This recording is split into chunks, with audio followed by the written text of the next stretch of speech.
Good afternoon, everyone, or good evening, or wherever you are at the moment.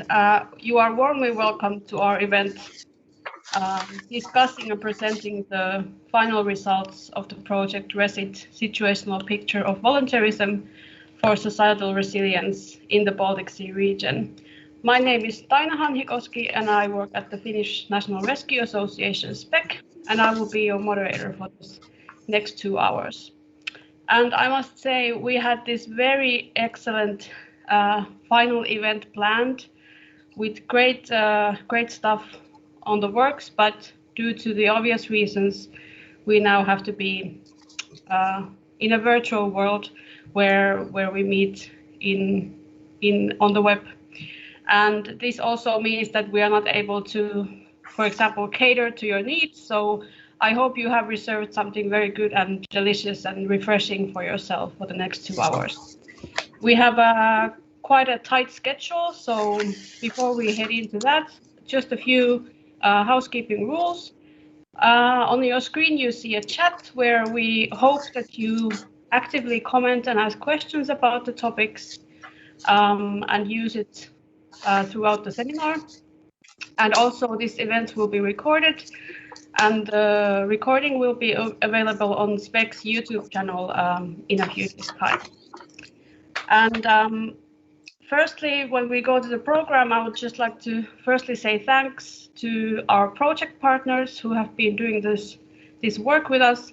And a special thanks goes to both Ministry of the Interior, especially Mr. Jari Honkanen, for the support that he has given and the whole ministry has given to this project, and also, of course, to the funder, the Ministry of Foreign Affairs. And I must say we are very happy that you have seen the importance of this topic and supported this project with you and your work. So without further ado, I would like to present the first speaker, Mrs. Helena Tuuri, who is Finland's Baltic Sea Ambassador at the Ministry for Foreign Affairs. And Madam Ambassador, the floor is yours. Thank you very much. Thank you. Dear moderator, dear participants, ladies and gentlemen, it is an honor for me to address here in the opening words in this webinar.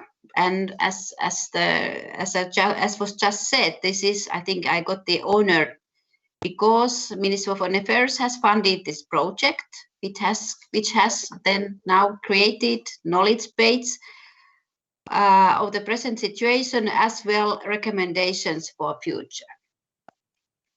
Your field of expertise, civil protection, is of utmost importance, even more nowadays than before, as our environment is becoming more and more challenging.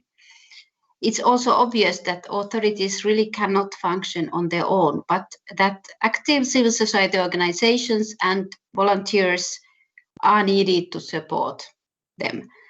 The volunteers play really a vital role in helping to ensure that their local communities are safe and that their societies are resilient towards threats and risks.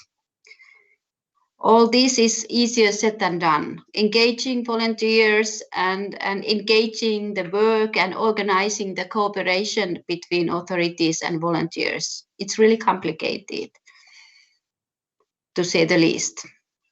According to the background document I read, the practices vary between the 10 countries participating in this project. Thank you for you all for your important work.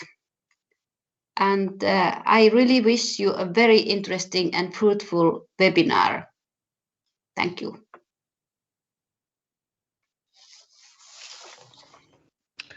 Thank you very much, Madam Ambassador. That was very nice to hear, and I'm very happy that you have been supporting this project and the topic. Next, we will go to the general presentation of the project. This will be done by my colleague Kaisa Eskelinen, who works as a researcher at the Finnish National Rescue Association, and she has been the primus motor of this project. Kaisa, the floor is yours. Thank you, Taina. I will present you the project, and my colleagues will present you the main results of the project later.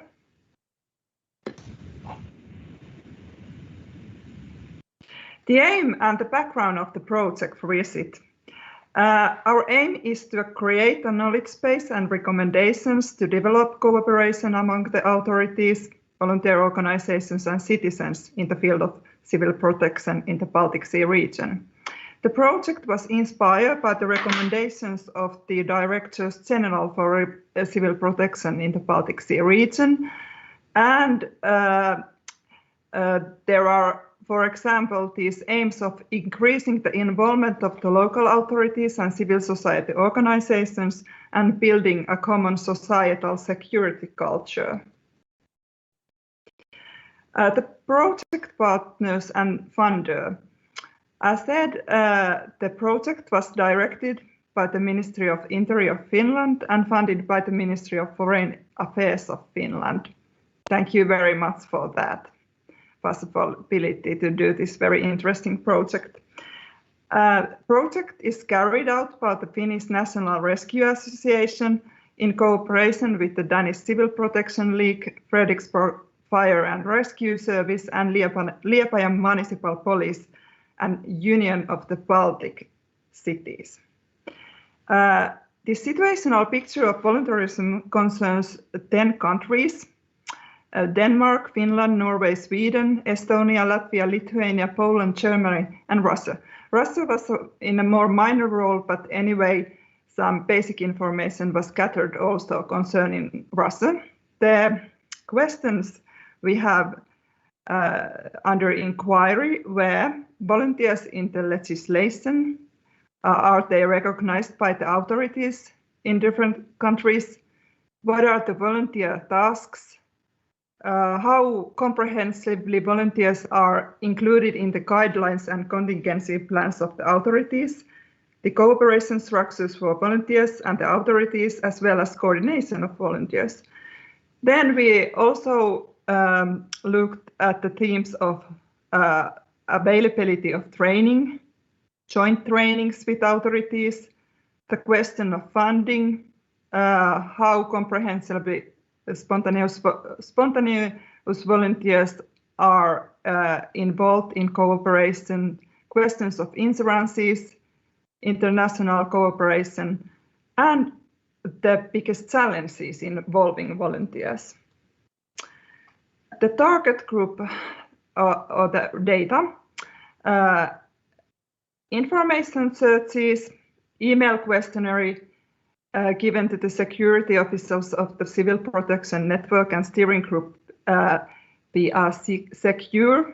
There we started asking questions, some preliminary questions of these people, and then we built a questionnaire, 2 questionnaires, one for the authorities and one for the leaders of volunteer organizations. And altogether we got 138 responses, and we also made interviews for 13 authorities and 5 leaders of volunteer organizations.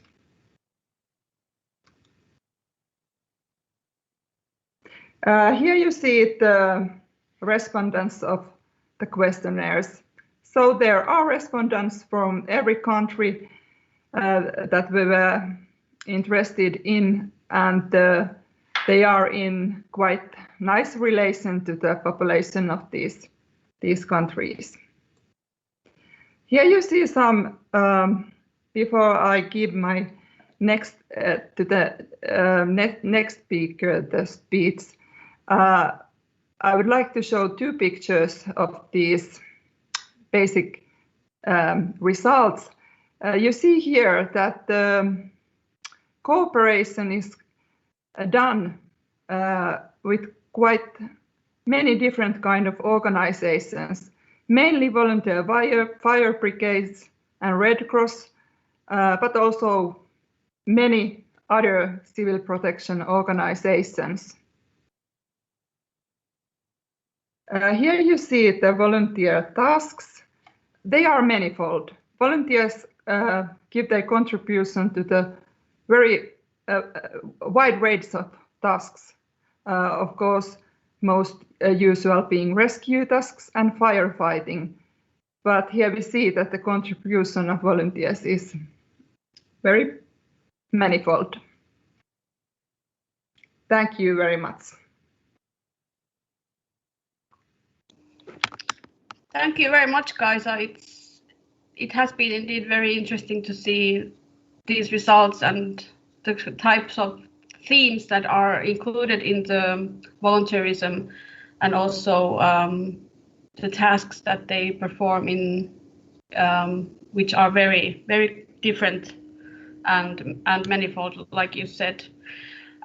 So with these basic informations that we have from the project, we will now go on to the first main result. It deals with structures and cooperation, and the results will be presented by Kia Friis Pedersen, who works as a project employee for the Danish Civil Protection League and who has also been a great asset to the project that we've had. Kia, the floor is yours. Thank you very much. Let's just get the presentation up here. There. So, as Taina said, I will talk a little bit about structures and coordination. Yes. The main result we have found during this project is there is a need to clarify the role of volunteers or the mission of volunteers within structures, within laws and regulations, and also that there is a need to improve umbrella coordination within the different types of volunteers. Looking at laws and regulations in the Baltic Sea, we can see that first of all, it is the foundation for cooperation between authorities and volunteers.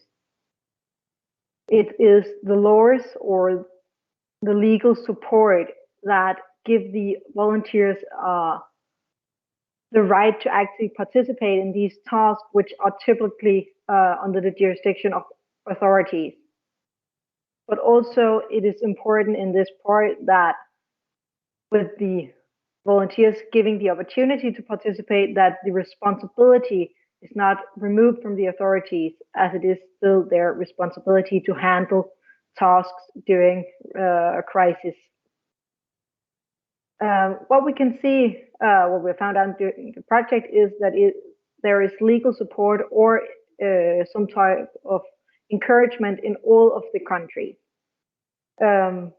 Most of the countries have laws or regulations stating that volunteer organizations are allowed to participate, and very few encourage volunteers to take part. But in general, there is a foundation for starting this cooperation. And also we can see that in most of the countries, primarily with volunteer firefighters, there is also contracts between the volunteers and the authorities.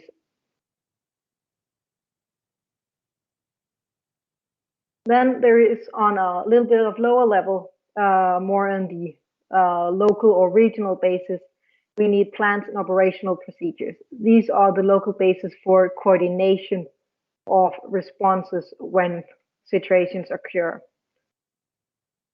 In general, we have plans and operational procedures in most of the countries regarding volunteer firefighter brigades. Other civil protection organizations, such as the Red Cross or the others that Kaisa presented, isn't as incorporated in the plans and operational procedures as the volunteer firefighters, unfortunately. However, most of the countries have plans to incorporate them for major disasters, but not on the smaller scale. The volunteer firefighters, on the other hand, work as first responders or secondary responders in many countries, or especially in the urban areas, where there's a long range for the paid firefighters. So regarding the umbrella coordination, in general, we can say there are organizations and networks. In their actual role, it's very much the same. They coordinate different type of organizations, making it a unified stand for all the organizations participating in this umbrella coordination, which gives them a mouthpiece for the authorities.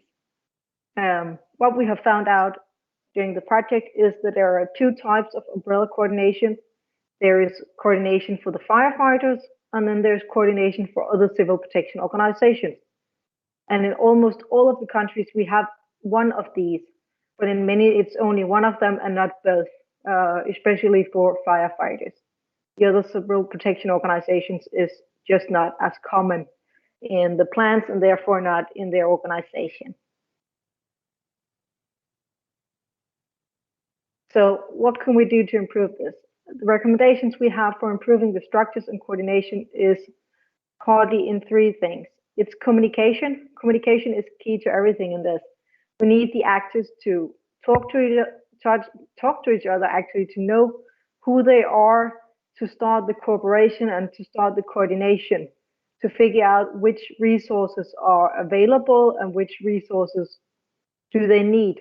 For instance, a firefighter or a local rescue service might not know what the local civil protection organizations have and what they can give to the responses. And if they don't know it, they can't contribute to making this a better operation. So also involvement of all actors. This is especially regarding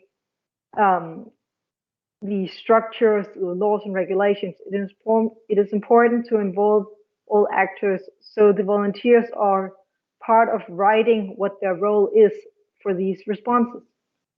And then lastly, knowledge and experience sharing. This can be done on local basis, but also in these umbrella organizations where it gives room for all the different organizations to know how each other make the coordination work, so they can get a better experience and a success in coordination and cooperation, so we can get better responses all over the Baltic Sea region. Thank you. That was very shortly the result on cooperation, coordination, and structures. Great, thank you very much, Kia. And to comment this result and this topic, we have Niels Bønde Jensen, commander of the Danish Civil Protection League. Niels, the floor is yours. Thank you. Thank you for the floor, or I might say the screen in this case. Thank you for the opportunity to comment on sub-result 1, structure and coordination. My comment will be on umbrella coordination for volunteers, and then I will share some best practice about how we use volunteers in Denmark. I hope it's not too much off topic. As Kia mentioned, many countries in the Baltic Sea area use volunteers in the emergency response, and these countries also have umbrella organization that looks after the interests of the volunteers. In Denmark, it is the Civil Protection League, and I'm aware that we have sister organizations in many countries in the region. It is also my experience that the volunteers are well implemented in standard operation procedures for use at the site of the accident when it comes to preparedness. However, we see in Denmark a huge potential to use volunteers who are not directly targets against the emergency services. This is mainly about supporting authorities in case of flooding and searches.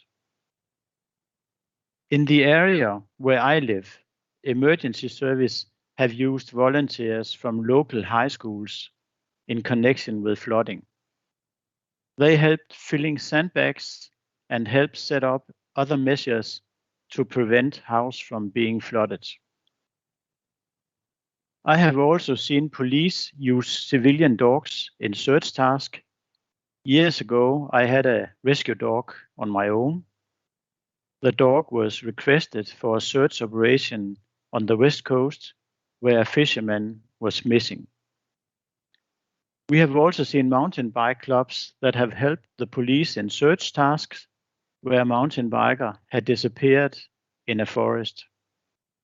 With the help of the local mountain biker club, the biker was found. In Denmark, we have a lot of voluntary organizations other than firefighters and civil protection that can potentially help public authorities in crisis situations. It could be sports clubs, motor clubs, cycling clubs, sailing or boat clubs, and so on. We know that people want to volunteer and to help in their own neighborhood, and these clubs have resourceful people with diverse competences. Resources that can be made available in connection with flooding or search tasks at sea, in the forest, or in the mountains. The organizations are all well organized with contact information, but there is no umbrella organization for this kind of organizations to act as a point of contact for relevant authorities. In order to fully use these resources, the authorities must have a telephone number like 112 to an umbrella organization where they can request necessary and needed assistance. In Denmark, we have also started a project on the small island where travelers and tourists with relevant education, such as police, medical doctor, fireman, nurse, etc., are encouraged to provide contact information to the nearest emergency dispatch center, 112.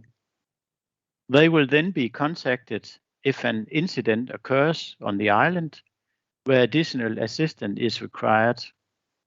The sign-up is easy using your private smartphone. You will meet QR tags and information on the boats. And now to the examples of tasks carried out by volunteers in the Danish emergency response. First of all, an up-to-date risk-based analysis should always indicate when and to what events the emergency service expects to use volunteers.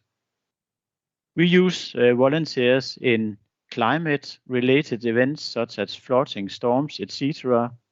We use them in drone preparedness using small unmanned aircraft to get an overview in situations like flooding, big fires, and search operations. We use volunteers to cook and serve food to deployed forces, to provide air supply to deployed forces, fill bottles at the scene, to provide additional water supplies at the scene, to set up lights at the scene, to be part of the strategic staff working in major incident at the station or at the scene of the damage, health and safety efforts such as supporting deployed firefighters with bath facilities and clean clothes.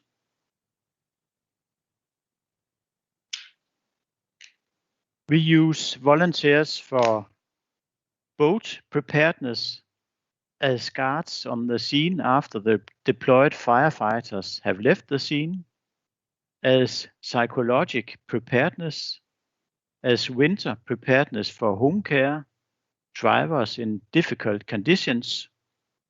We use them for securing things of value at a fire scene, and we use them in general at all anticipated or scheduled events. Thank you for the floor. Thank you very much, Niels. That was very interesting and very good to hear great experiences and very interesting points. Our next comment will come from Mr. Marek Kowalski, who is the member of the Presidium of the Board of the Association of Volunteer Fire Brigades and also the president of the West Pomeranian Voivodeship Association of Volunteer Fire Brigades in Poland. Mr. Kowalski, the floor is yours. Thank you. Hello. Moim partnerom, którzy dzisiaj prezentują swoje działania w zakresie projektów. First of all, I would like to thank for my partners and for the people who have a presentation before and after me.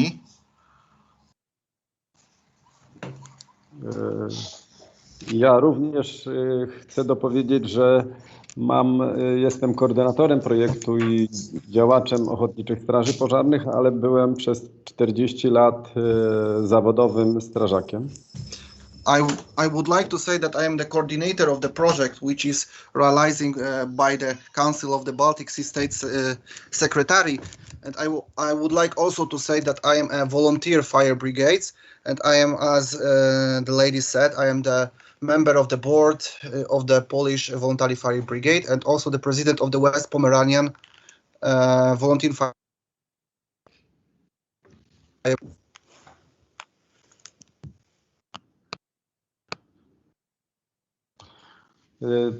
My realizujemy projekt Wsparcie systemu bezpieczeństwa poprzez rozwój systemu ochotniczych straży pożarnych i aktywizację młodzieży do ratownictwa i wolontariatu.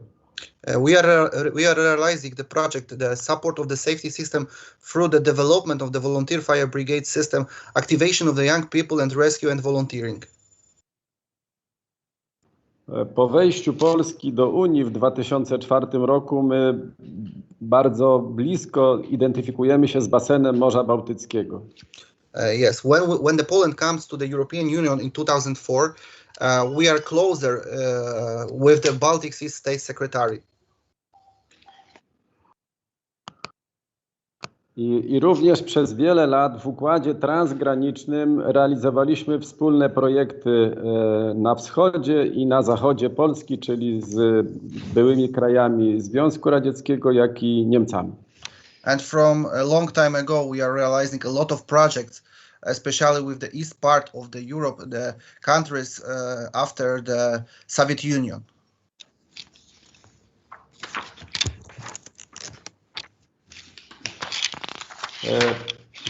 Liderem projektu jest Związek Ochotniczych Straży Pożarnych Rzeczypospolitej Polskiej. The lead partner of the project is the Association of Volunteer Fire Brigades of Republic of Poland. Nasza organizacja w tym roku będzie obchodziła 100 lat funkcjonowania. In this year, our organization, it means the Volunteer Fire Brigades, have 100 years of 100 years, yes. Partnerami w naszym projekcie jest Litewskie Stowarzyszenie Ochotniczych Straży Pożarnych, Republikańskie Stowarzyszenie Państwowo-Publiczne Białoruskich Ochotniczych Straży Pożarnych. Yes, we are realizing those projects with 3 partners. It means with the Lithuanian Fire Safety Association, Republican State Public Association, Belarusian Voluntary Fire Society, and also with the third one is the Berlin Fire Association. I kwota dotacji to jest niespełna 65 000 euro i czas realizacji od września 2020 do końca sierpnia 2021 roku. Yes, as you can see also, the grant amount is about 65,000 euro. The time period of our project is from the September 2020 till the end of the August 2021.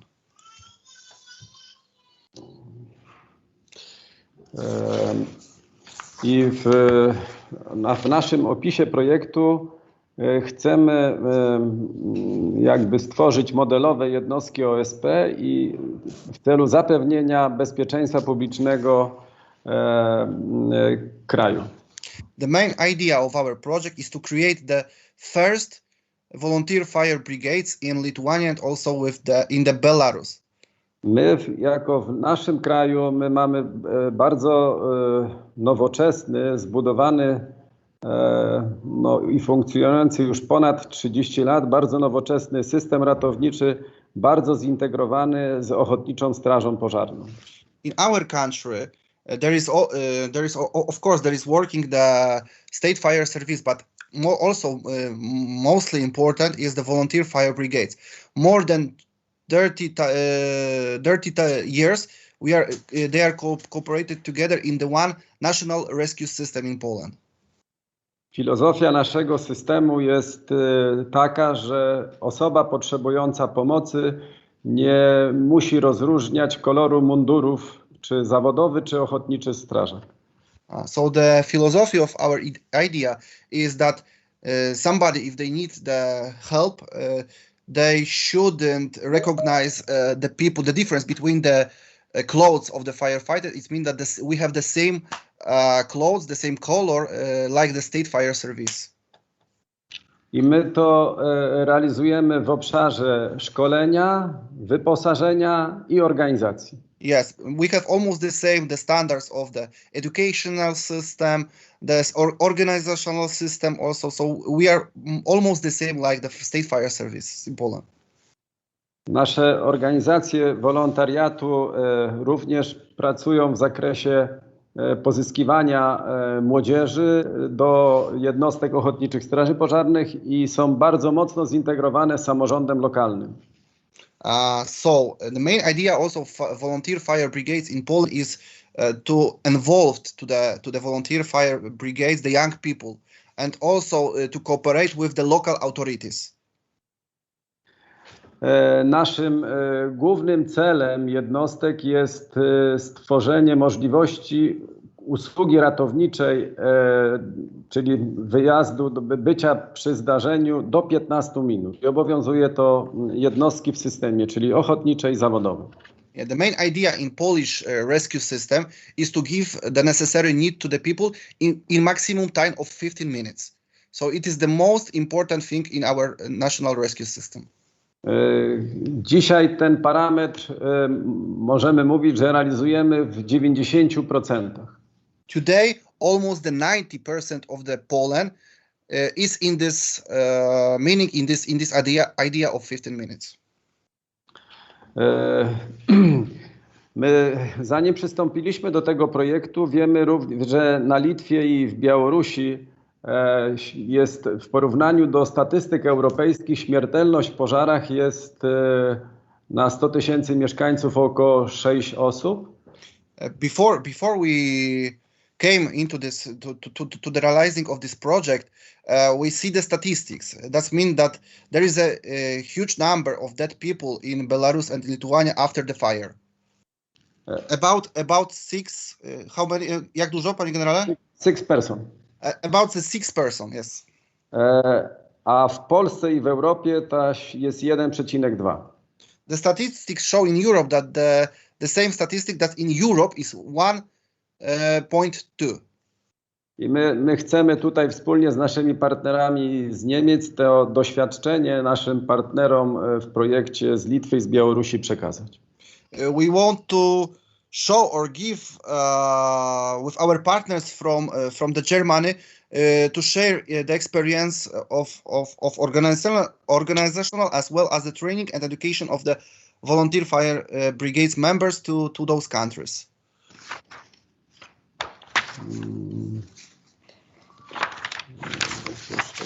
Teraz tym głównym naszym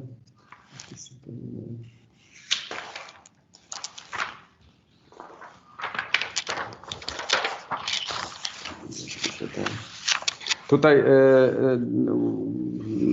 to jest głównym naszym celem jest właśnie stworzenie modelowych jednostek ochotniczych straży pożarnych. Yes, as I told, the main task of our project is creating a model of voluntary fire brigades in the Lithuania and in Belarus.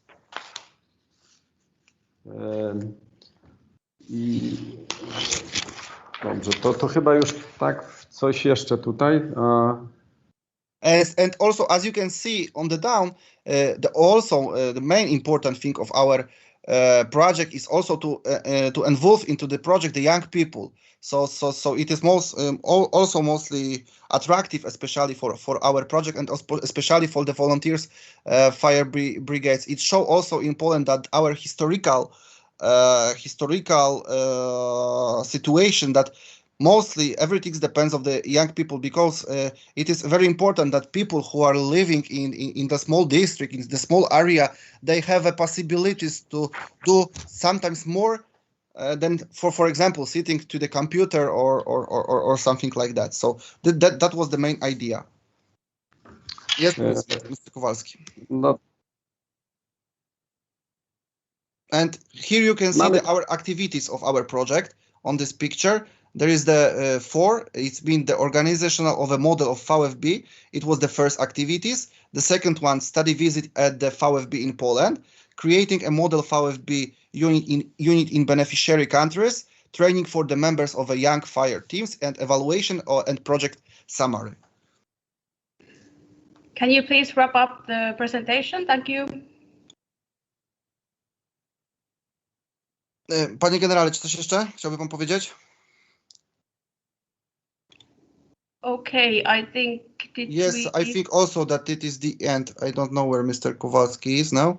Okay, but thank you very much for the presentation. Very interesting project, and I think this demonstrates that the topic is not just in the Baltic Sea region, but it is an actual topic for other countries as well, and including young people in this work. It's very nice. Thank you very much for that presentation. Very interesting.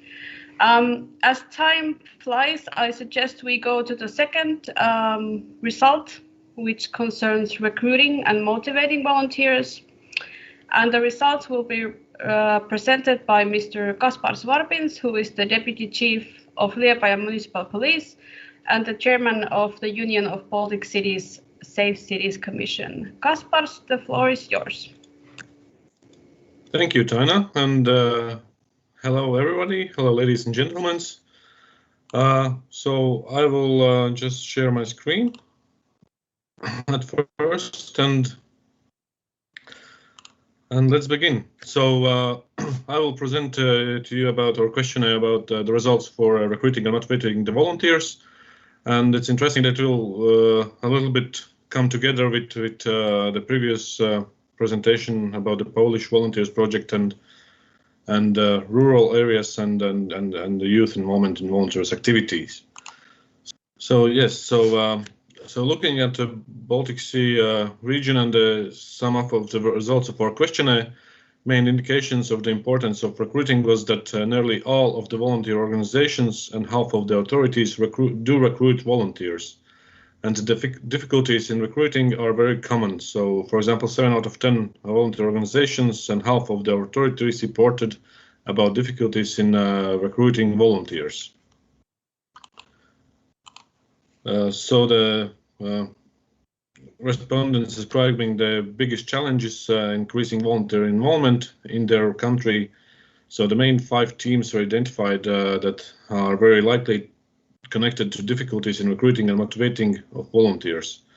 So first of them was the demographic changes in urbanization. So there is lack of people, especially young people in rural areas. There is need to improve providing volunteers with reasonable tasks and sufficient training, as well as improve visibility and contact points of volunteering. There is a need to improve the support of volunteer organizations, especially from the state. It can be by the funding, by insurances, by training, by making voluntarily friendly laws. The fourth was that there is need to improve the balance between working life and volunteering.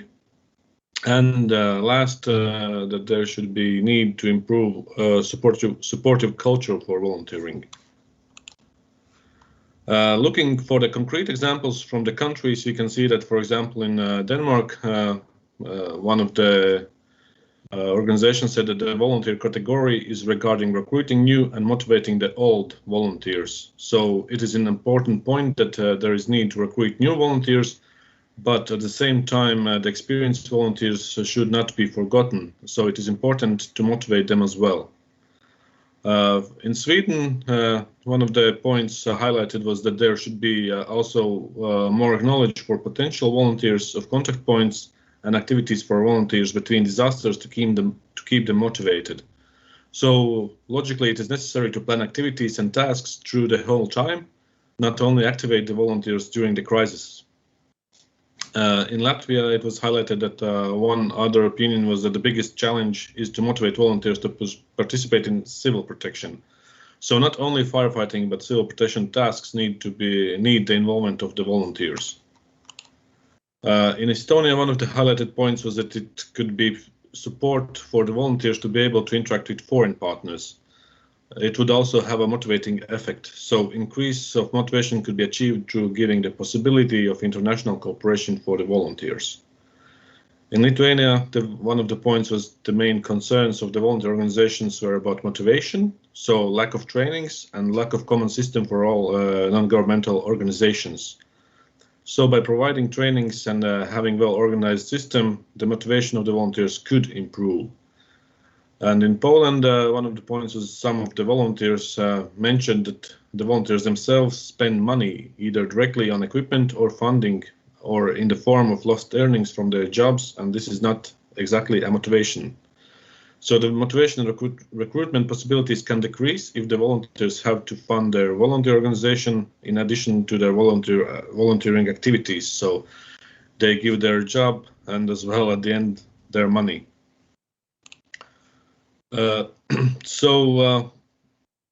Coming back then for the recommendations based on our small research, or maybe not so small research. So there is a need to raise the attractiveness of volunteering, including especially young generations in rural areas. The measures that should be taken are manifold and need contribution of volunteer organizations themselves and support from the authorities, state and the employers of volunteers. Creating a supportive culture of volunteerism is also crucial. So the measures for the volunteers should be sufficient training and professional development for new and existing members to keep volunteers motivated and busy, also between disaster assignments, making standards of physical fitness more flexible. They should be task-related standards probably. To make visible where potential volunteers can turn to, making social campaigns for volunteering, paying attention, motivating volunteers in the rural areas exactly. Then the support for volunteer organizations, so could be then to get help to train new volunteers in an effective way, financial support from state, for example, for vehicles and equipment, providing insurances for volunteers, state-provided training courses, creating laws that take into account volunteering. Then for the support of employers, so making incentives for employers to enable volunteering, to recognition of volunteering in the main occupation, giving full compensation of lost work time, and then the last recommendation for the supportive culture would be that creating a culture of acknowledgement and devoting to lead volunteers among authorities, raising the sense of communality and risk awareness among the citizens. So these are some of the possible recommendations speaking about the motivation and recruiting of the volunteers. Thank you very much for your attention, and let's continue our work. Great, thank you very much, Kaspars. Very interesting results. And to comment, first we have Mr. Niko Ara, who works as a development manager at the Finnish National Rescue Association, and who I know is an active member of Voluntary Fire Brigade himself. Niko, the floor is yours. Thank you very much. Thank you. So, as you can see, I work in many places. So I work as a development manager in Finnish National Rescue Association, and my key area is this hobby activities of voluntary fire brigades. And I'm also a chairman and a crew chief of Voluntary Fire Brigade of Padasjoki. And Padasjoki is quite small municipality. It's only about 3,000 people who lives in there. I self live actually in Hämeenlinna, which is about 60,000 people living here, and my work is in Helsinki, which is of course a little bit bigger city. So I look this in many ways. I want to tell you something about how fire brigades, voluntary fire brigades, can show themselves in media and especially in social media. As the old saying goes, if you're out of sight, you're out of mind. So you have to make yourself visible in any ways. Fire brigades, they can do a lot more in this social media area that they are doing right now in Finland. Many fire brigades are doing well, but there's a lot of fire brigades that can do a little bit more. This is one of the best ways to make yourself more visible, and as you can say, if you're struggling about how to recruit more people into your own voluntary fire brigade, you have to make sure that you're visible and people can find you.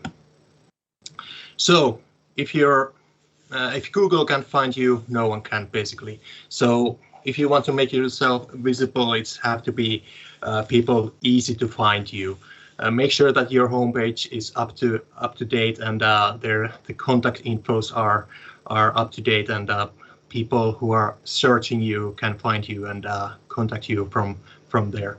Also, the social media, you can use all the platforms, and if you want to go a little bit deeper in these, you might even want to learn about something, these algorithms, how these different platforms work. For example, how many times you have to put some new feeds in these, and what time, so that the post that you upload to these social media platforms gets the most views, and you get the most out of these.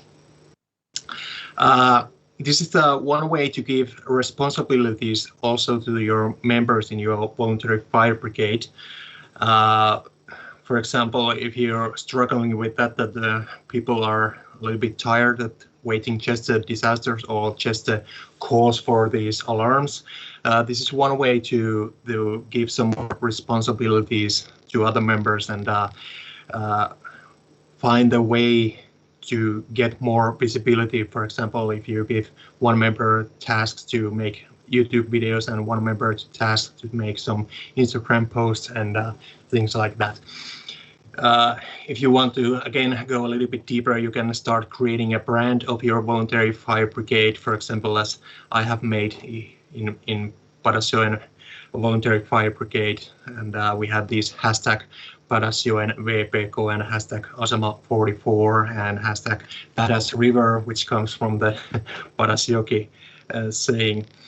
And you can go a little bit deeper if you want to go, but these are good reminders that you have to be visible and you have to show yourself and be able to be found in a Google and in other these social media platforms. For example, if you're not easy to find and you try to find something from the internet and from the Google, how long are you willing to try to find the contact info if it's not in about 3 or 5 clicks away from your Google finds? Be proud what you do, but don't overshoot. When you go to the social media, it's a fine way to show what you can do and what it actually means to be a member of a voluntary fire brigade. It's not all. It's not just the calls or just the alarms. It's a lot more what you can do in a fire brigade. You are most than pleased to show that to other people also, because in many cases the picture that people think about voluntary fire brigades is a little bit wrong, and they just think that it's pulling the hoses and putting out fires, but especially here in Finland, in many cases it's a lot more. You can also use social media as sharing this security communication and information from bigger organizations and networks. It's one way to increase the security information about your local areas. Remember, you don't have to be a superhero. Being a member of Voluntary Fire Brigade is so much more than just putting out the fires. But when you go to the social media, don't overshoot. Can you talk the talk and walk the walk? If you try to be or show that your fire brigade is the superhero fire brigade and all the members can do everything that is needed and a little bit more, and when the case comes and you're not capable of doing that, what you have been showing in social network, that can shoot you in the leg and turn against you. So be proud, but don't overshoot in social media. Okay, I think that's my time. Thank you for the floor. Thank you very much. Thank you very much, Nico. I've heard a saying that the body is buried on the second page of Google research or Google search. So because that's the place nobody ever goes to, the second page of the search. I think being visible and showing yourself and making people know that you actually exist is the first step towards recruiting and getting people interested in fire and rescue services and also voluntary work. For the second comment, we have Mrs. Bożena Kruk, who is the expert at the national headquarters of the State Fire Service in Poland. Mrs. Kruk, the floor is yours. Thank you very much. Dear participants, I'm very happy to be invited and be able to share our comments with you. My name is Bożena Kruk. I represent the national headquarters of the State Fire Service of Poland. And first, I would like to give you a short introduction, and then, in order not to repeat what my colleague has said, Mr. Kasparas, I shall share with you some food for thought. I'm hoping to do it. As in every country, we have a lot of voluntary associations and rescue services in Poland. The most known ones are presented on this slide: mountain, water, scouting associations and others. They all have the need to recruit and motivate and have the same tasks in their statutes. As far as the volunteer service in the area of firefighting in Poland is concerned, I shall talk about the voluntary fire brigades, which are called OSPs, a nationwide autonomous and permanent association. OSPs units, as a non-governmental organizations, operate on the basis of the Polish law and are associated at the ZOSP, which Mr. Kowalski represents. It's the Association of Voluntary Fire Brigades of the Republic of Poland, and you can see the logo on the right. Currently, the ZOSPs associate 1,600 voluntary fire brigades. There are 680,000 members of OSPs, including circa approximately 660,000 men and 20,000 women. There are also more than 6,000 youth fire brigades, with OSPs consisting of approximately 80,000 youth members. And I would like to comment and at the same time draw your attention to the youth and psychological aspects of the motivation as the core of the recruitment. And this is my thought for every one of us. Each OSP operates on its own regarding the recruitment of young firefighting squads. Mostly, as in our countries, I believe, it was and still is, though changing, the father who is passing on the profession. Thus, usually, the son saw his father as a hero and wanted to take his steps.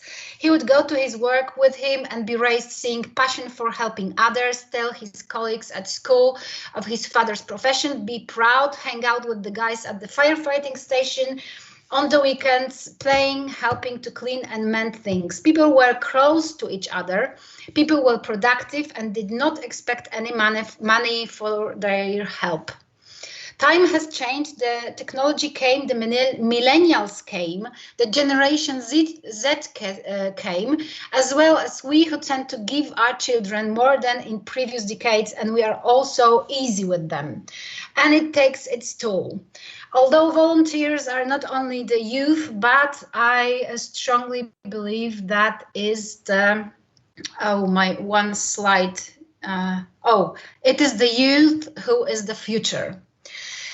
Fortunately, we still have people who have the natural need to help others. We just need to help each other understand how to motivate the new generations and ourselves. Teach and learn that even small things can be of benefit to us and others, especially the young ones, and that it's not always connected with money.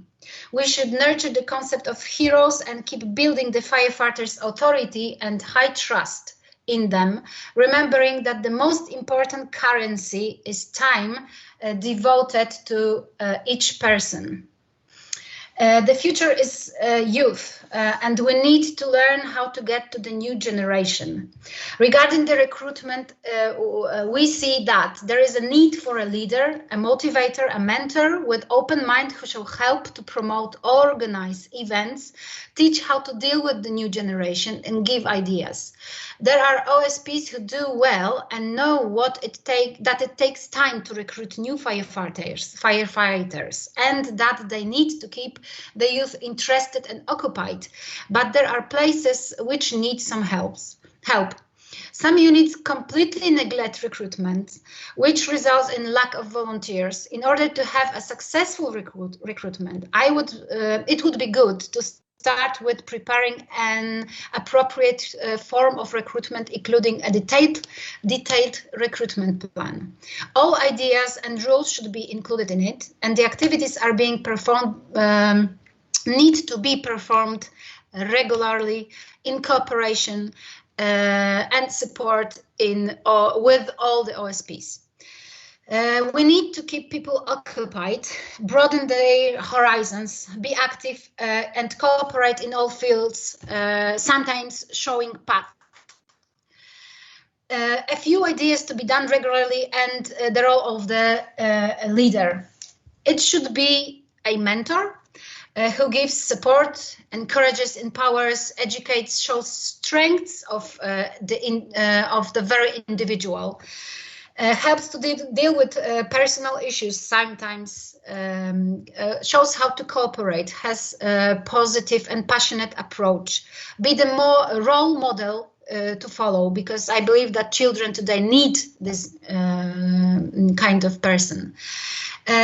He or she should shape spirit of brotherhood, a friendly and cordial attitude towards all people with readiness and ability to selflessly serve others, build the value of self-work and self-improvement.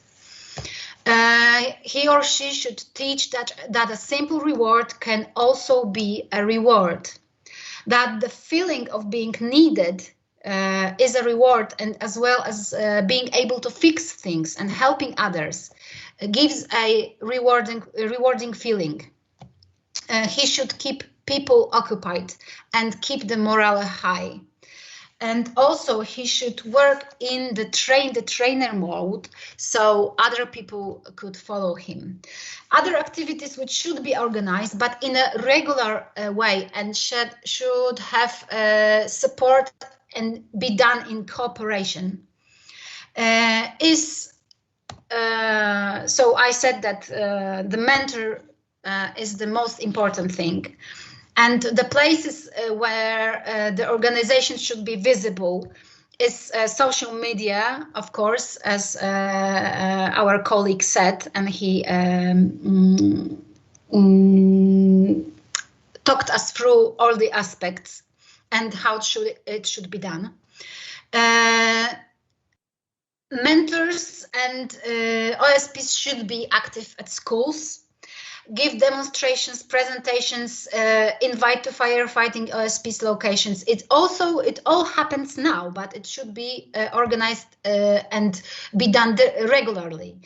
There should be and are competitions, maybe a cooperation with physical education teachers in preparing teams for firefighting competitions, showing and preparing schools for evacuations, perform safety trainings and others. So be visible not only on the internet, but also at schools. Outdoor, I mean the OSP's locations, to help participate and organize different activities, events, engage young people in maintenance works, show how to roll up, for example, the fire hose, cut grass together, watch firefighting videos, talk about strategy, show how to mend simple devices, teach how to delegate work, how to cooperate, how to work in teams, prepare fundraising events, support blood donation, which happens now, of course. Organize family picnics, presentations, so it's the old stuff that is happening now. But there are places who have problems with it. So I think that if it would be like training mode, we can see that the number of people who are interested in OSPs is rising. Cooperation, sharing knowledge between OSPs and also internationally, and cooperation at lobbying in the municipalities, because this cooperation is also very important. One last thing to say, the crisis is the best time to implement the change, and after pandemic time, I think it is even a better thing to do, because our children are homeschooling and they need some kind of socializing. So it might be a good time to do more work at the volunteering area. Thank you for the floor. Thank you very much. Very interesting comment and a lot of important topics, including the psychological side of volunteering, and how people want to feel needed, and also to be able to help others. Very important. We are running just a bit out of time, but I would like to ask the participants to participate in a poll. Oh, I sent it now 3 times, so you can choose which one you respond. We would like to know what would be the best motivator for volunteers in your opinion. You can just use maybe the first one. If I'm not able to delete the other 2 extra ones I submitted by accident. Regular training, regular tasks, international cooperation, modern equipment, financial support. And if you come up with another one that's not on the list, you can write it on the chat. We will now have 6 minutes for break, so we will meet you 10 past, and you can enjoy your 6 minutes how you wish, and remember to answer in the chat, in the poll, and see you back here 10 past the hour. Thanks.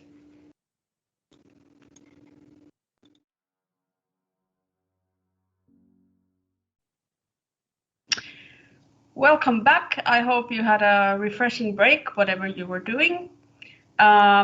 Before we go into the third and final result, I will show you here the results you gave for our little poll. And it looks like regular tasks and regular training would be the best motivator for volunteers, which I think it's a very good indication. And I see international cooperation, modern equipment, not so much final support either. But this is a very good starting point for the discussion later.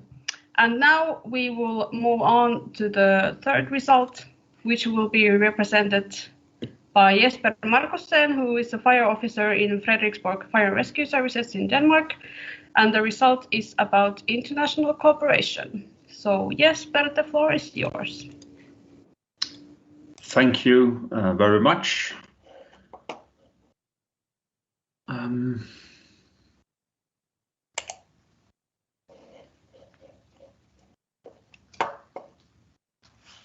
Yes.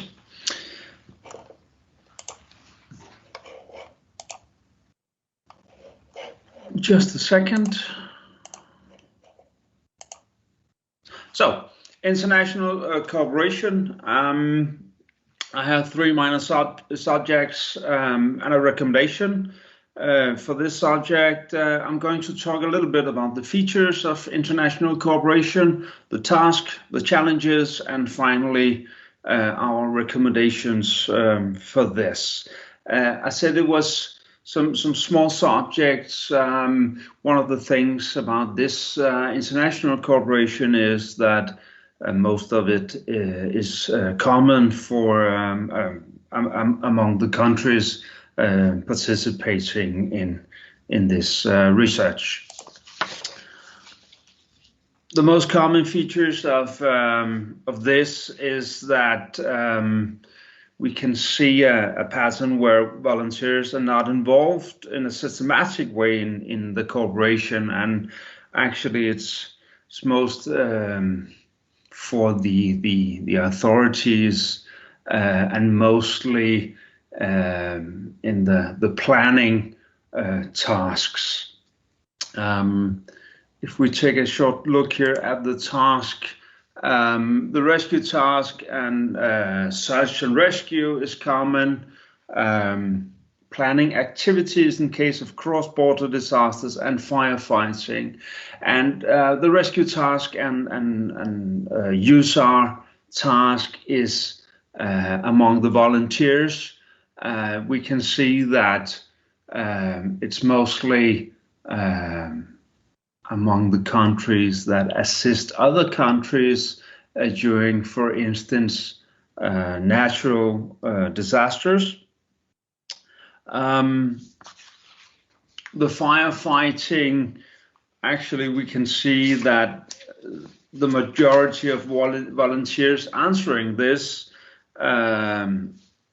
is mostly Danish volunteers that participated in or assisted in Sweden back in 2018 during the huge forest fires in Sweden.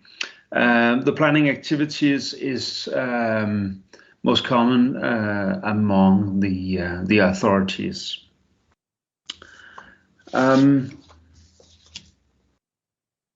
The challenges.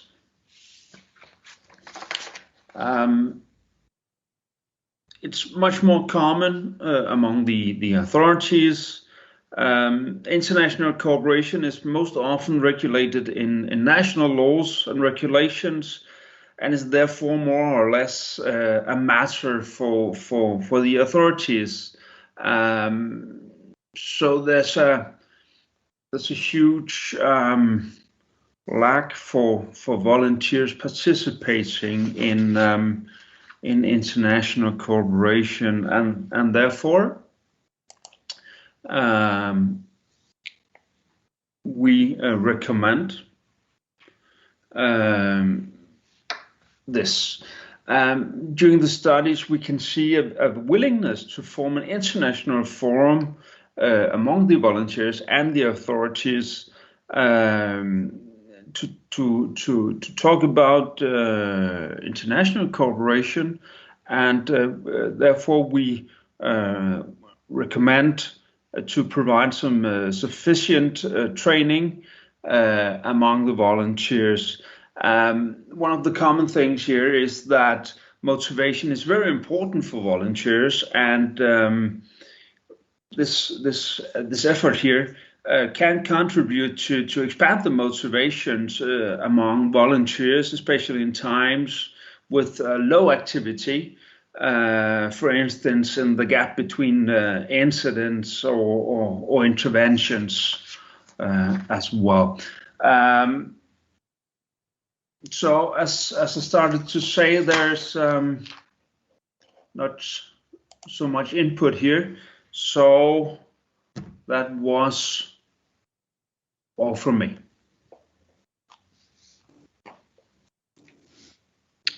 Great. Thank you very much, Jesper. This is very interesting, as well as all the other results. Now we have a first comment from Mrs. Tuula Luoma, who is Planning Officer of Pulp Prep Project at the Finnish Red Cross. Tuula, the floor is yours.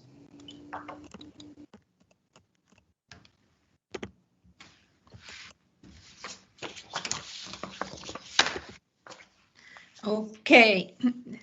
Good evening, everybody.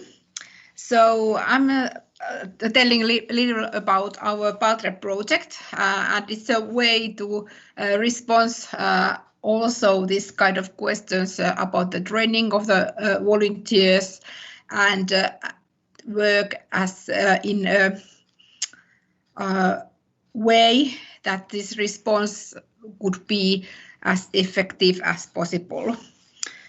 So the project has been enhancing preparedness in this Baltic Sea area, and this has been a 2-year project, and now it's about to come to end at the end of this month.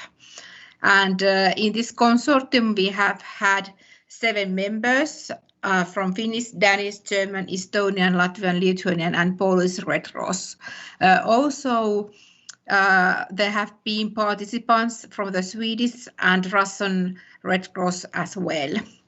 And the whole project has been funded by European Commission Civil Protection Mechanism.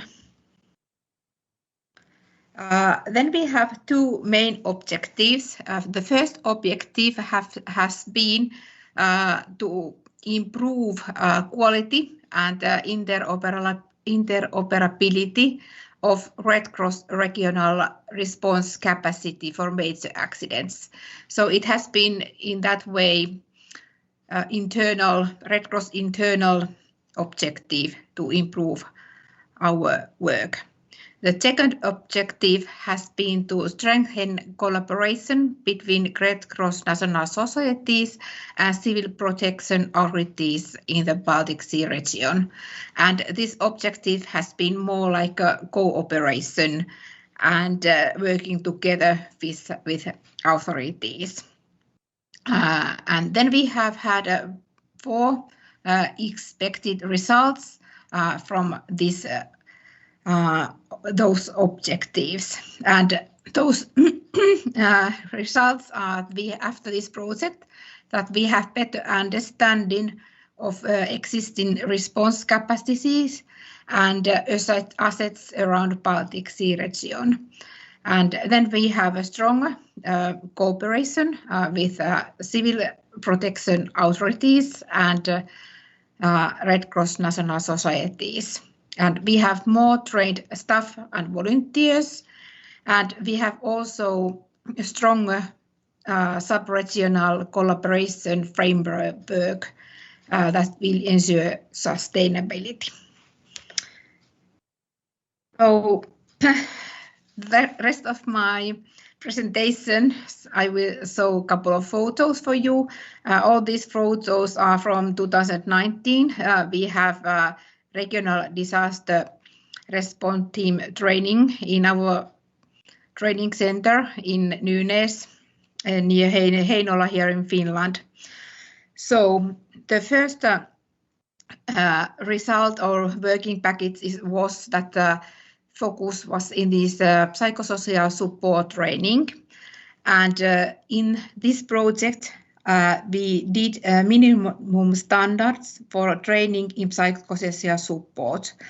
So we made the minimum standards for disaster response teams relating 3-hour mental health and psychosocial support training, and as well as we did a mental health and psychosocial support specialist training for 4 days.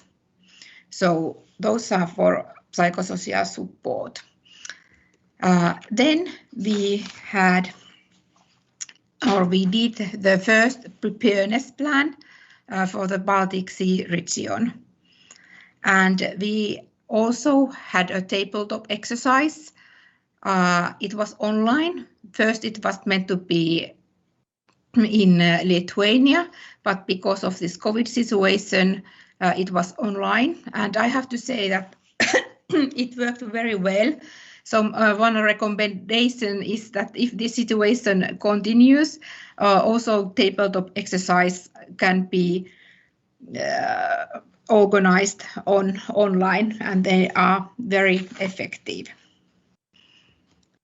Then the one result is also that we have trained staff and volunteers in disaster management. And we have also made a training package for Baltic Sea region in this disaster management. And we have also this COVID-19 response. And also, I think that almost all Red Cross national societies have been very active in this COVID-19 response. And also this project has worked as a platform to share information. And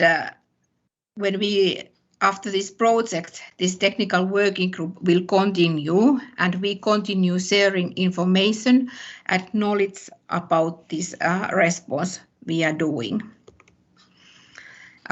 In this photo, you see landing and leadership.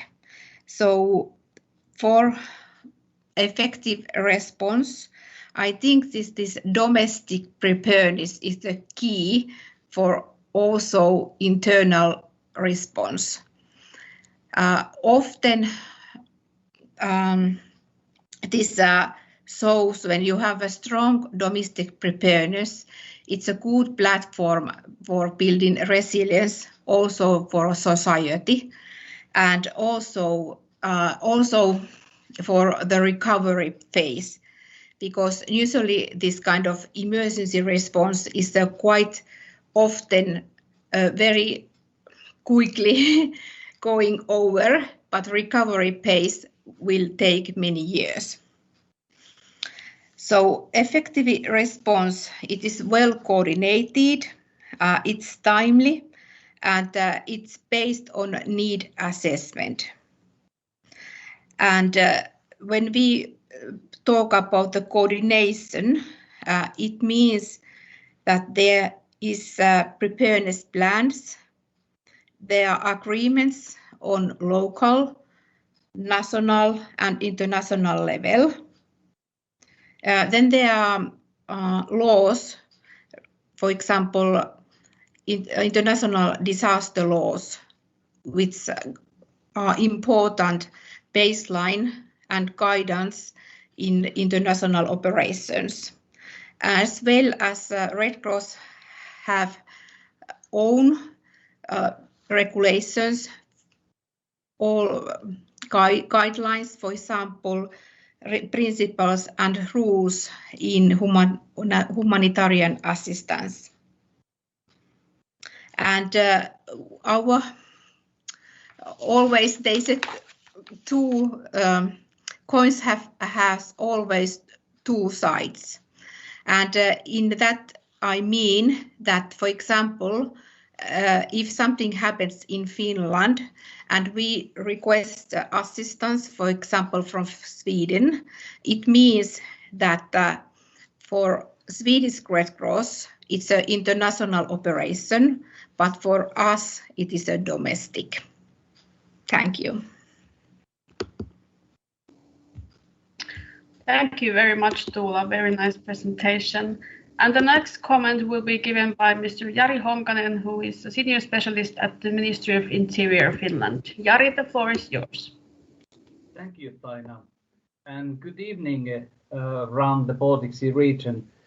Maybe you noticed in the program there was mentioned Mr. Nicky Hake, who should have been here talking, but with a very short notice he had another appointment, so I stepped on his place and give some ideas what we think about this international operative cooperation.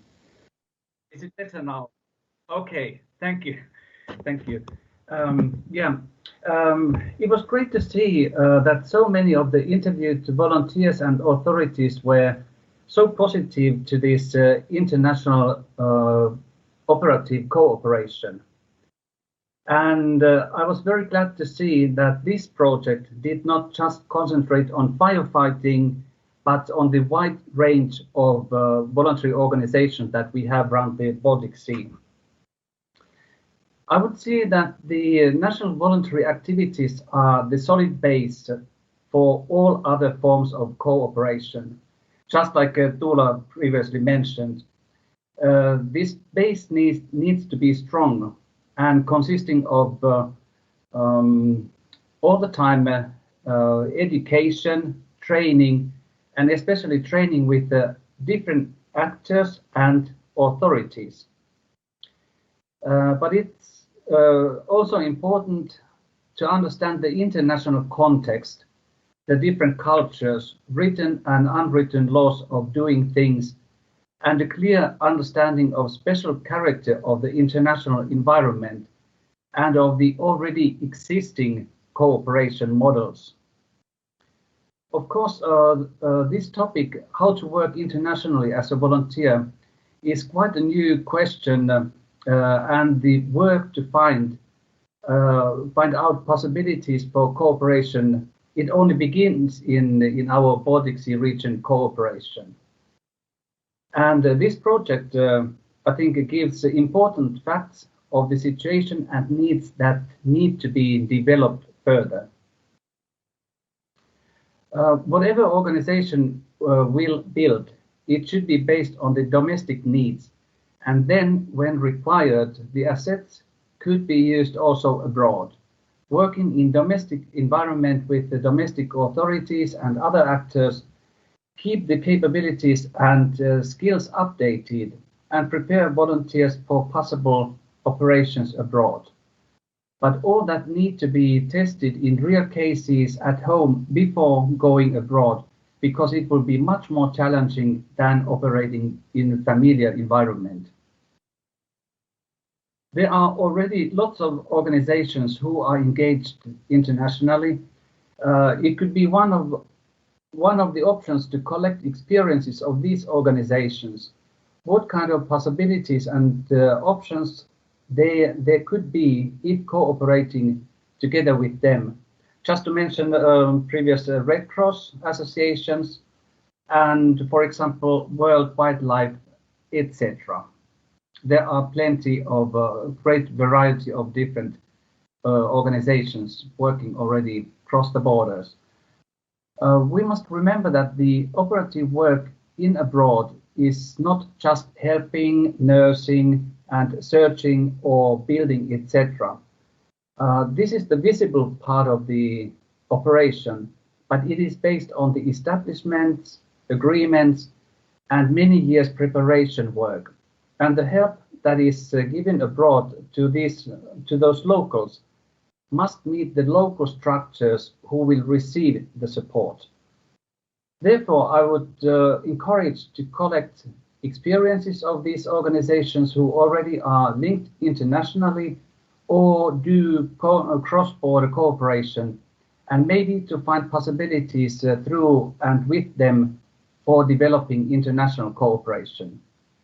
And at the same time, new ideas for Baltic Sea region cooperation, they are welcome. How to respond to the needs of the changing environment nationally and in our region. These ideas and initiatives are warmly welcome. The results and facts of this project offer very good topics for our future cooperation, and maybe some words later when talking about the next steps, how to proceed. Thank you, and back to you, Taina. Thank you very much. I must say this project has been interesting to execute, and also I think the results speak for themselves, that it is really a topic that is current and needed in this region and also elsewhere, as we have heard. And there are so many things attached to this topic. It's not just one topic, it's actually a variety of topics that we need to discuss when we talk about volunteerism and societal resilience and fire and rescue services in this region. I have now submitted only once successfully another poll to the chat box, and I would like you to answer that. The question is, what is the biggest obstacle in cooperation between volunteer organizations and authorities? Different cooperation structures, authorities not permitting volunteers to participate, no legal support, volunteers lacking skills, no relevant tasks for volunteers, or there is no trust in volunteers. Please submit your vote, and if there is something that is missing, you can submit that in the chat as well. We have a few minutes time for discussion, and I would actually like to ask all the speakers, whoever wants to answer the question about access to authorities and also about the communication between state or local government or local crisis management center and the civil society organization, because I think the role of communication has been brought up quite often here in this discussion, as well as in the questions in the chat and beforehand. How to handle challenges when approaching authorities to establish cooperation, if local or even national volunteer organization wishes to improve the cooperation or establish a connection with the authorities. How is that done? And also, some authorities might lack knowledge and understanding and trust when it comes to the civil protection organizations, and how to resolve that. Do we have any speakers who would like to comment on this topic? I know it's a big question, but yes, Kia, please go ahead. I can at least try. I think, as there's also been written in the chat, and as I wrote earlier, that first of all, there's two different parts of it. There is as it has been commented, having common exercises and trainings, which is really good. But if you haven't established any cooperation to begin with, I think it's really important to start by letting the authorities know that you are there. As one of our commentators, I can't remember the name, also said, if Google can't find you, no one else can. Make sure the authorities know you are there, and make sure they know what you stand for, what your resources are, what are your specialities, what is it you can contribute with to these authorities. So then after they know this, then you need to approach them saying, how can we establish this cooperation? I think it's important to really rely on what you have learned from perhaps a sister organization or a national organization. For instance, if it's Red Cross or People's Aid, there's typically a national organization as well. See if they have tried this in other cities or other regions to make this help you with their experiences.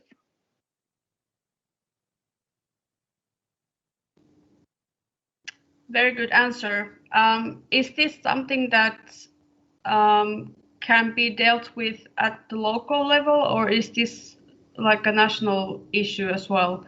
I'm guessing it depends on the context, but in terms of approaching authorities, would it help to start at the local authority and then sort of move your way up, or what's your suggestion? I think it's a two-way, because I think it's the easiest way is to start on the local level. Then you can establish your cooperation where you know each other and it is specific to what the tasks are in your area. For instance, we have a lot of different areas in Denmark, where I'm from, Are you at the sea? Are you not at the sea? Or in some of the other countries where have a lot more nature, are you in the mountains? Are you at the sea? Are you in the urban area? There can be a lot of different tasks. So it's best way to start on the local level, but to be able to have any cooperation, I think it's important to have the national level as well. Also with, as I talked about, the regulations and the laws. So there is some basis or foundation for actually building this cooperation. Very good. Also, could I ask the speakers who represent the authorities, do you have any comments on how this kind of approach from the civil society side would work? Or do you have any practical experiences, what to do, what not to do, or any examples that you could share with us? What would be the best way to go?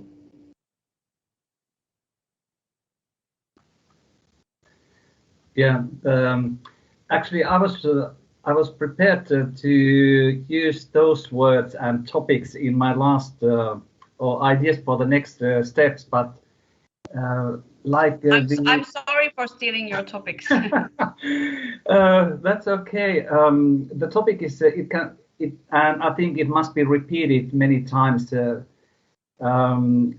It depends so much on the country and for example, the legislation, as I see it as an authority, and nothing stops. At least here in Finland, it's possible to make the local agreements and contracts. But if you want to be visible, like mentioned many times, and to be more better known, of course, the nationwide, let's say, network is needed. But I will come also in my final speech to that point. Back to you. Great. Another topic that, or actually a question that was submitted beforehand, and a topic that has also risen in this discussion is the role of spontaneous volunteers. And the question would be, how do we overcome the main challenges in engaging and using spontaneous volunteers? There was a discussion about the old and new volunteers and their motivation and recruitment. But how do you see, as experts in this field, the role of spontaneous volunteers and how they could be engaged and used in the best way possible? Do you maybe have some examples or best practices you could share with us tonight?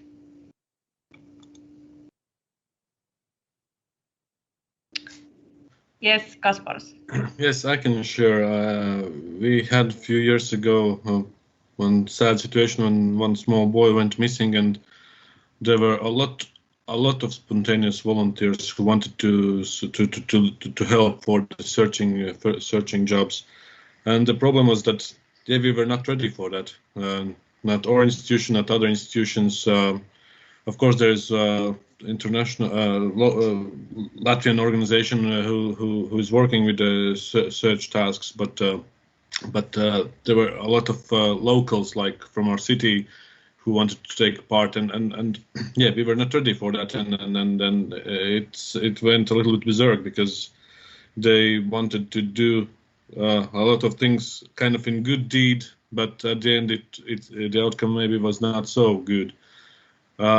So I think it is important already before any situation just to know how we'll work with the spontaneous volunteers, because they are always activating when it's most needed, when there's really something important going on. So it is good to know in advance what we'll do with them. So that's why it's necessary to develop some kind of strategies for the involvement of the spontaneous volunteers and on coordinating for them.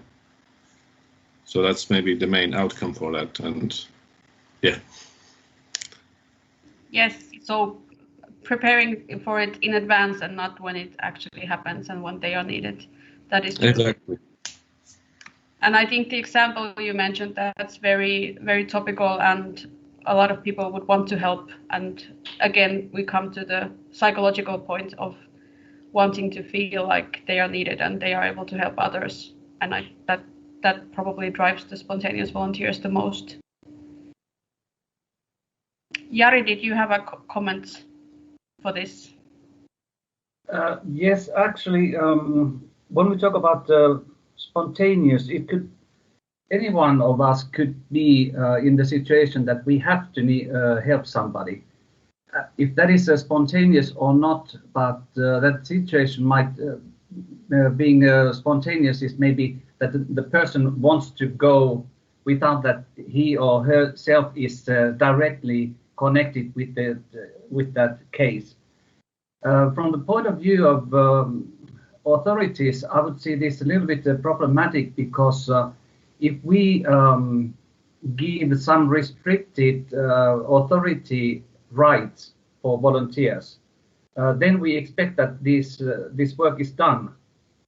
We can't be hanging there and waiting if somebody's coming or not. So this volunteerism actually ends there when you are engaged. Then you are counted on the work, whatever you are able or you have explained or you have promised you are able to do. So then the authorities count on that.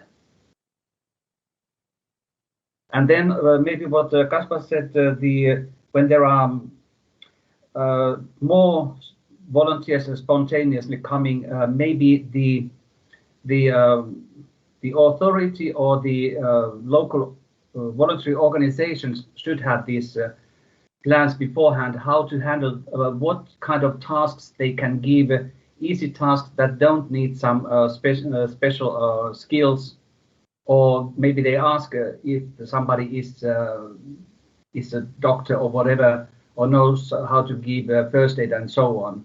So that is also one chance and possibility to think further how to take them into the already existing system for a short while. Yes, that's a very good point, and I think the comment in the discussion box about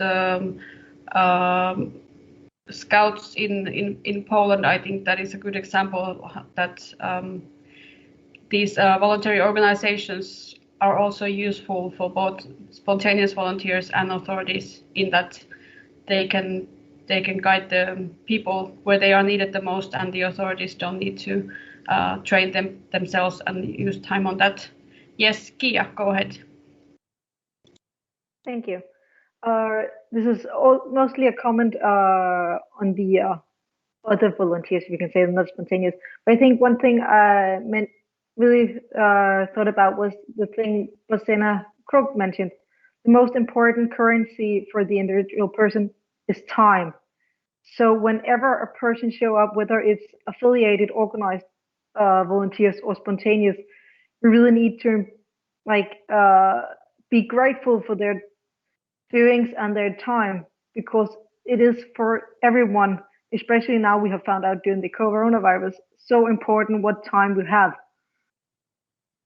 So it's, I know there have been problems also in Denmark or other places where spontaneous volunteers showed up, and it's like, we don't know how to handle them, we don't know what to do with them, and most of all, they will just be in the way or be a potential risk for themselves or others.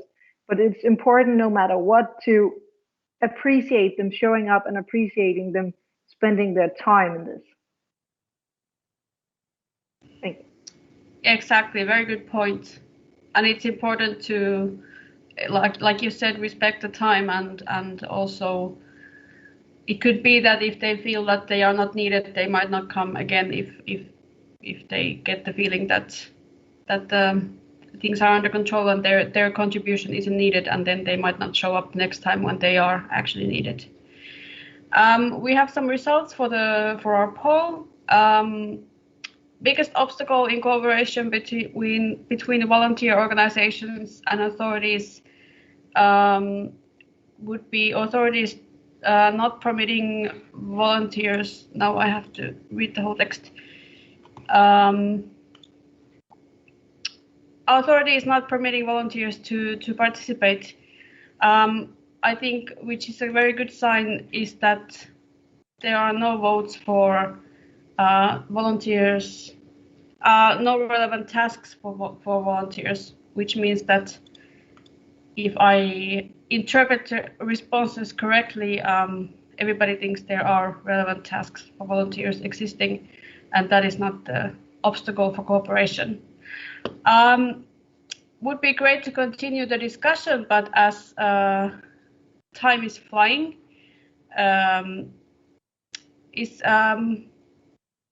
would Kaisa would like to say something still, if I understand correctly? Yes, this is just a short comment to the spontaneous volunteers. In our interview, it came up that it's very important that those organizations that have a task to involve some spontaneous volunteers, that they beforehand form a digital platform for spontaneous volunteers to register. Very good point. Excellent addition. Now, as the time is flying, we will move on in our program, and we will go to listen to what kind of next steps we would create after this project, which is coming to an end at this month. We have Katie Goldie-Ryder, Janusz Garcias, and Jari Honkanen. Janusz and Katie are both from the Council of the Baltic Sea States Secretariat, and Jari you have already met, so for the three amigos, the floor is yours. Thank you. Do you see my slides now? Yes. Perfect, thank you. So I will start, but thank you so far for everybody who has been presenting and commenting. It's been very interesting to listen to and to get a better idea of the picture of volunteerism around the Baltic Sea region. I work as a project coordinator for civil security at the Council of the Baltic Sea States, and I'm here together with my my boss, Janusz Garcias. Janusz, did you want to say anything? Hi, hello to everybody. Nice to meet you. Most of you I know from other meetings and other activities. It's very exciting to listen to the results of such projects, because we since many years already recognize the volunteerism and the idea of getting more and more cooperation in this area as one of the most important priority for the civil security activity in the CBSS. So now we would like to a little bit more explain about this in our presentation. Yes.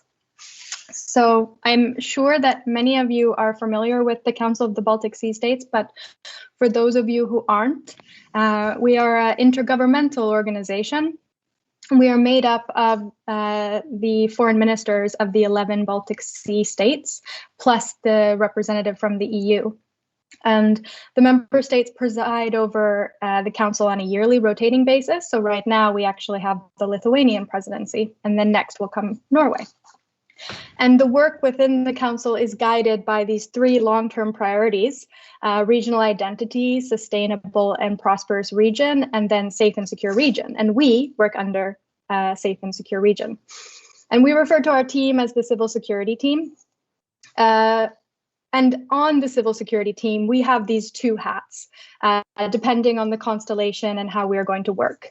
If we're working with all of the CBSS member states from the region, then we are working within the Civil Protection Network. And if we are working with only the EU member states plus Norway and Iceland under different facets, then we work primarily in policy area secure under the EU strategy for the Baltic Sea region, which we co-coordinate with our colleagues at the Swedish Civil Contingencies Agency. This Civil Protection Network is, I think, what we are going to focus more on today. And it gathers the Directors General for Civil Protection from all of the CBSS member states once a year to exchange views on ongoing activities and to coordinate joint measures in the field of civil protection and other emergency preparedness issues around the Baltic Sea region. This network also meets on the senior expert level once a year to discuss particular issues and to prepare joint projects. But in a nutshell, what we do and what our mission is to ensure that those working with civil security from the Baltic Sea region meet, exchange information, and agree on how to work together.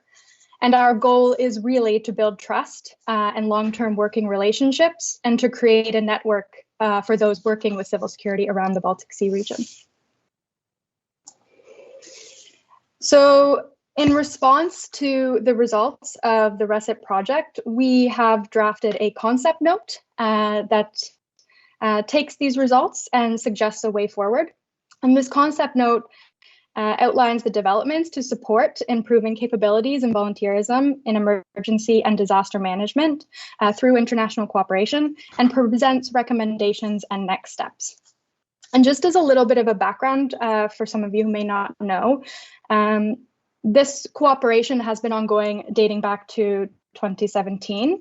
Then it was the Icelandic chairmanship of the Civil Protection Network. And in May of 2017, they organized a Baltic Excellence Program on the topic of volunteer capabilities and emergency disaster management.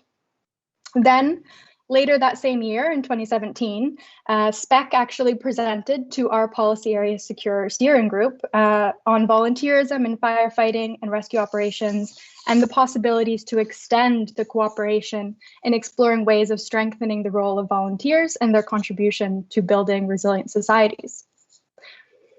And since 2017, our work has been guided by the joint position on enhancing cooperation in the civil protection area.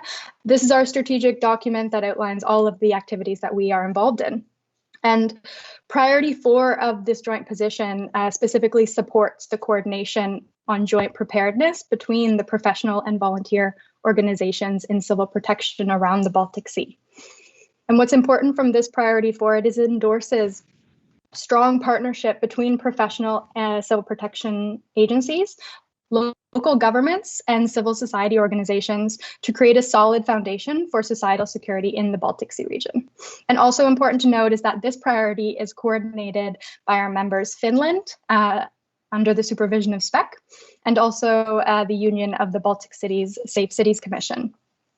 More recently, what we have been involved in has been the BaltPrep project has become a flagship of Policy Area Secure. I won't go into that because we've already heard about it, luckily. And then we've also participated in a Danish symposium on volunteers and youth, which gathered members from the Danish fire and rescue brigades, volunteer organizations, private organizations, as well as international participants. And we've also been anticipating the results of the ReSit project, and we hope that the momentum for this project continues. And now I would like to pass over to Janusz to talk about our recommendations outlined in this concept note. Okay, so our recommendations are very well connected to what already Katie said, because as you might notice, the results of your projects are very well fitting to our priorities in the CBSS, in Civil Protection Network, to the activity of Policy Area Secure within the EU strategy for Baltic Sea region. So we very much welcome and very much appreciate the conclusions and recommendation of the ReSit project. It encourages, they encourage us to put forward a lot of different proposals to our management board and to our different partners in the CBSS and in the other organizations all over the region. I think that the third recommendation of your project is an opportunity for the Civil Protection Network to expand cooperation in this platform, as it is a meeting point for authorities from different countries. The CBSS would support the coordinators of Joint Position Priority 4, Finland and UBC, bringing forward the proposal that the Directors General to invite volunteer organizations from their countries to participate in the CPN meeting. The CBSS would request opinions from member states on this matter. Just to explain you that Directors General for Civil Protection area in the Baltic Sea region meet every year, once a year, usually in May, June, to overview the situation in the area of civil protection in the region, to listen to the reports of the already completed projects and activities, and to define the priorities and more strategic actions for next year, or even sometimes even for longer time. The CBSS would support establishing within the CPN a subgroup for volunteer organizations around the BSR to meet under a similar structure to the existing CPN. We think that on the international level, connecting volunteer organizations and their network to network of the professional agencies is a right step towards building a proper framework for international cooperation in this area. It would strengthen the various possibilities that might be provided by international cooperation in this area. The CBSS also supports cooperation between the CPN and the International Committee of Red Cross to organize joint training exercises involving both volunteer organizations and authorities based on the real requirements, official and international risk scenarios to make sure that we are well prepared to various hazards that might occur in our region. So to sum up shortly, we are very happy with the results of the project and the recommendation you concluded at your report. And we would like to support those steps who are really important to establish a working mechanism of cooperation between volunteer organization at the macro-regional level. So thank you very much to SPEC and UBC and all other partners for very well thought out project and very important results that you provided us with. Thank you.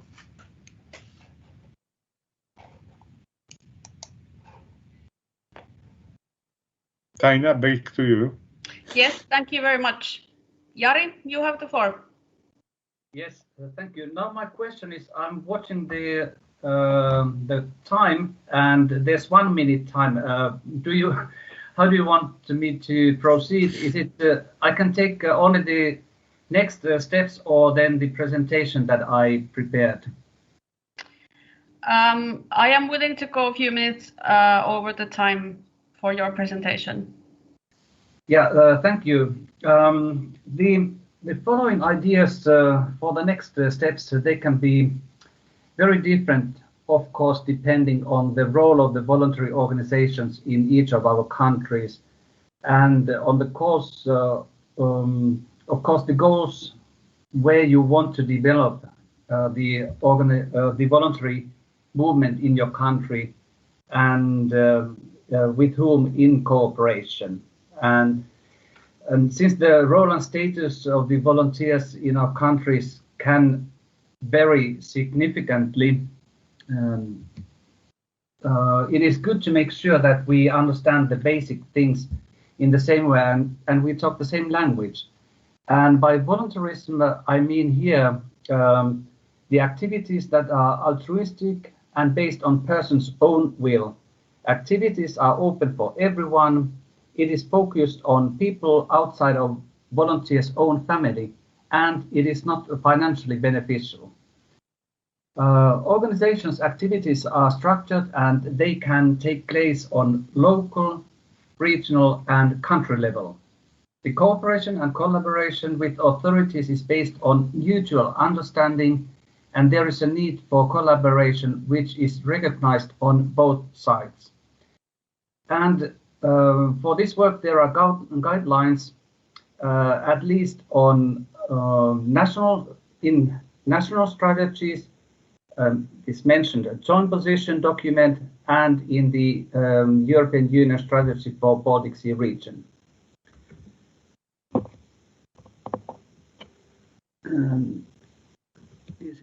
Yeah.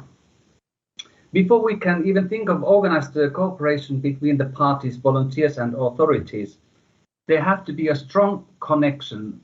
They have to know each other for a longer time.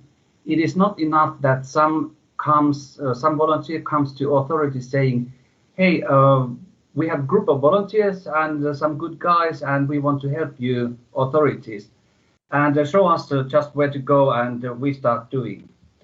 And in that case, the authority surely asks, who are you, how many are you, and what can you do, when are you available, what kind of tools have you got? Volunteers have to be prepared to answer these very justified questions to show the authorities your activity, knowledge, capability, and availability. You need to prove them in meetings by keeping active contact and getting familiar with both sides, so that the mutual respect and trust grows. When the connection gets stronger, there will be common trainings, you will be invited to planning meetings and so on. This crucial phase of getting acquainted can take a longer time, but it can't be jumped over, because this is the basis for the future cooperation, like our Danish colleague said.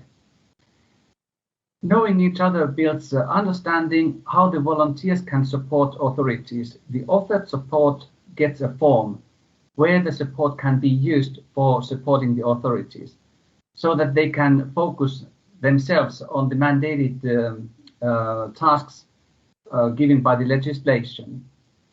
And volunteers need to satisfy an existing shortage of the volunteers.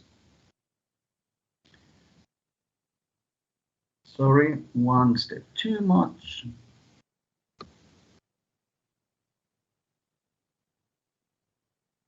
And authorities' obligations is to work according to their mandates defined in the legislation. The work is based on sustainability, long-term engagement and reliability. Authorities are strongly structured, which to the citizens often look very inflexible, but that visible part of the work is just a peak of the iceberg, because the basement is laid on structures, agreements, networks, and the wider consensus. All these factors have been developed during decades, even during centuries. This forms the trust and continuity towards the authorities, and it serves the stability in our societies. It is important to understand the responsibility of authorities if you are supporting and perhaps even replacing the authorities. To this working environment, we wish to combine the voluntary engagement and resources to support the authorities, to free the hands to focus on their legislative mandates. They need to see where they have shortcomings that could be handled by the skillful and trained volunteers.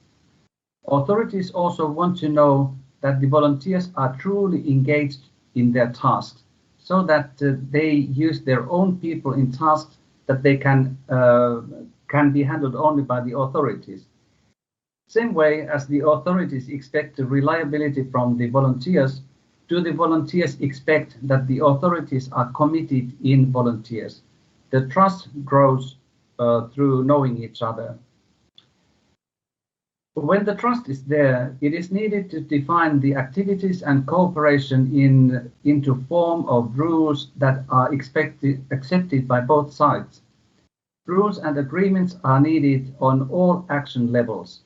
The easiest is, of course, to agree on rules on local level. Very often one even might know the other actor from some other occasion, or from hobbies, or from the work. At their best, there will be engagement agreements or memorandum of understanding, which describes the conditions of cooperation and leads to operative support actions.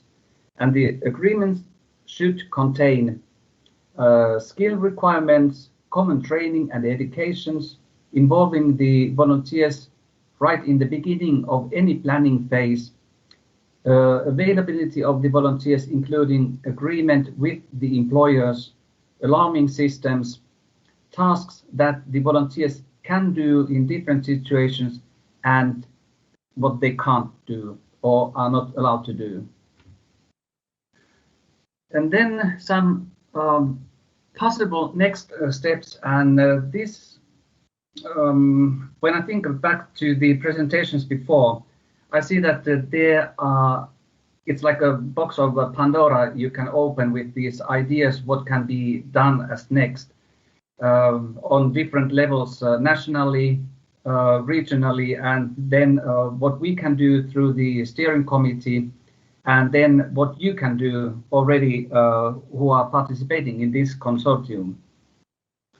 The Finnish National Rescue Association SPEC and coordinates this joint position number 4 together with the Union Baltic Safe Cities, and they are the focal points. Now it would be important in member states to find out who and which organizations are willing to participate in building the network in the Baltic Sea region, which will reach out for the goals of the joint position number 4, together with the other member states. In the network, there are different kinds of knowledge, best practices, and warning examples to be shared to build network and cooperation in the local and national level too. I encourage to build an open-minded network nationally where is room for all volunteers and where there is need for their skills. In this work, the SPEC and the UBC can support you. The steering committee can present the results of the ReSit project in the meeting of Director Generals in coming May, and encouraging directors to take in consideration the possible strengthened role of the volunteers and their preparedness for cooperation in their own countries, despite of the present stand of the volunteerism in the country. As the third point, you have already now through this project an active network. You know each other. What possibly could hinder you from studying proposals on this project deeper and existing funding sources for a common larger project? And finally, I would like to say sincere thank you for Kaisa and Taina and the full project team in all member countries, and the people who have been participating in the interviews, and all you on the other end of the line, and of course the Finnish Minister of the Interior. You all have done very good work. Thank you. Thank you very much to all of you. We are a bit over time, but it has been a really, really good event in my opinion, although I'm not completely biased or objective, but there is so much knowledge and interesting topics that we discussed today, and I am very happy that I know that this won't be the last thing to do in this field, but we will continue the work together in order to make the Baltic Sea region even more safer and resilient region. Thank you, everyone. As I said, the recording will be made available on SPEC's YouTube channel in a few days, and the final results of the project, or the final report, will be made available also on the project partners websites, and also to those who wanted to have it via email, we will send it to you then. I hope you had a great webinar, and stay safe, stay healthy, and I hope I will see you in these surroundings also in the future. Thank you very much. Have a good night.